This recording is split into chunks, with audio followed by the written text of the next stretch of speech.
You're in for a treat. Phil Schneider has 17 years experience working in the government black projects. He carried a level 3 security clearance.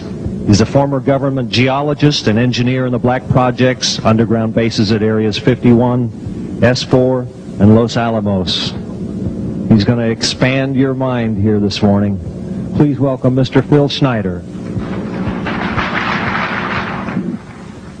I'm Phil Schneider.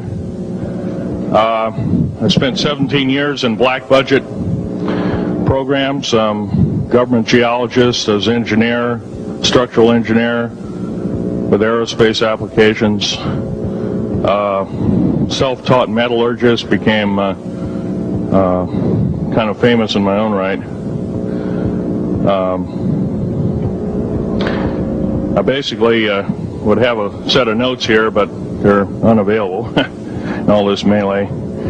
Up here I have different artifacts explaining some of them are alien metals that have been produced both on this planet and the confines of outer space that are now used in all stealth aircraft. All stealth aircraft, for instance, all black jets, what you're seeing of black helicopters and the like, the skins and the coatings and the residues that are used predominantly in the aircraft themselves, in the airframes and the rotor blades and the fans, and in some cases in submarines, special titanium hulls in the Phoenix class submarines now.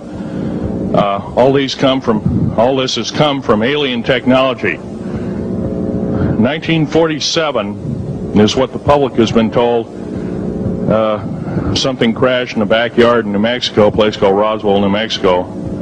Unfortunately, that's what the public's been told. The military's known about the alien question for the better part of 70 years, and they first saw their glimpse of what was going on as early as 1909 in the American Southwest. Now, Army cavalry evidently were chasing some bandits, and they entered this cave. They were holed up in a cave, and what they found in there was flying discs and little gray guys and all kinds of weird things, and they didn't know how to explain that, and they wrote them down as best they could, and it's been in secret archives ever since. And it's up down by the Truth or Consequences area of New Mexico. Well, the alien thing is more than just what I'd call a non-visible threat. We on the surface, first of all information dealing with alien or alien reproduced technology or alien reproduced vehicles or any other kinds of things well hidden from the American public. Our black budget, for instance, garners $1.023 trillion every 2 years. It's over $500 billion a year. Right now, there are 131 active deep underground military bases in the United States. There's 1,477 of them worldwide. Each one has an average cost of $17 to $19 billion. Each one is built in the site. It used to be it'd take a year to 2 years to build each one, and now they're capable of building a couple of them a year with sophisticated methods. My colleague Al Bielik has actually been on some of the high-speed railways, the magneto-leviton trains that connect all the deep underground military bases within the United States. He's been on a Mach 2 train and floats off of a single rail at 3/4 of an inch off the rail, and is what you'd call high tech. We have nothing like this on the surface. The public basically has been totally lied to. We're considered stupid or even moronic in some cases. It's got to stop. If we're going to gain our country back, we must, and I repeat, must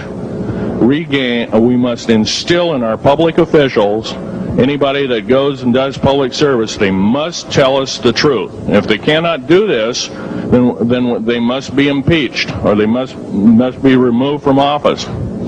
If this cannot occur, if the truth cannot totally come out, there are reasons for secrecy, for instance, but if the truth cannot totally come out, what's the use in us having anything called freedom?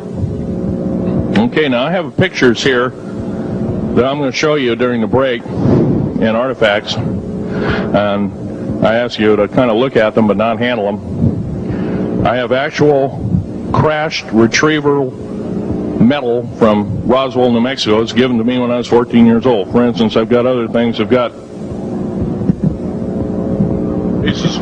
pieces of this piece of titanium, a special titanium alloy made for everything from the original SR-71 Blackbird. That's old hat now. F-117A is their old hat now.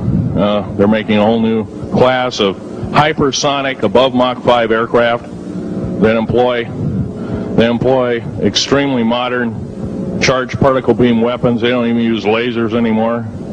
Computer enhanced imaging radar, although it's used in helicopters for public surveillance, computer enhanced imaging radar, and in satellite technology. The brand new kid on the block is a kind of infrared technology where a satellite 150,000 miles out in a geosynchronous orbit, or not quite geosynchronous orbit, but these spy satellites can literally look in and see a dime on the floor, say on your kitchen floor. They have a resolution factor of 99.999961. This particular piece of metal, I'm going to drop it on the floor here, it'll kind of ring like a bell. You can't break it. Withstand temperatures in excess of 7,500 degrees Fahrenheit. It has niobium in it. It also has mironite in it, element 123. Yeah, please do. It's in a non-crystalline form. This is just kind of a dripping out of the main crucible. Here's a crystalline example. It's in the scalenohedral crystalline form. We got this from the large grays technology. This is grown in the confines of outer space, which has not quite a super vacuum, but by the way, this is capable of withstanding temperatures in excess of 10,000 degrees Fahrenheit. It's great for certain parts of aircraft. This kind of material I work with on a daily basis. Up here we have a transparency of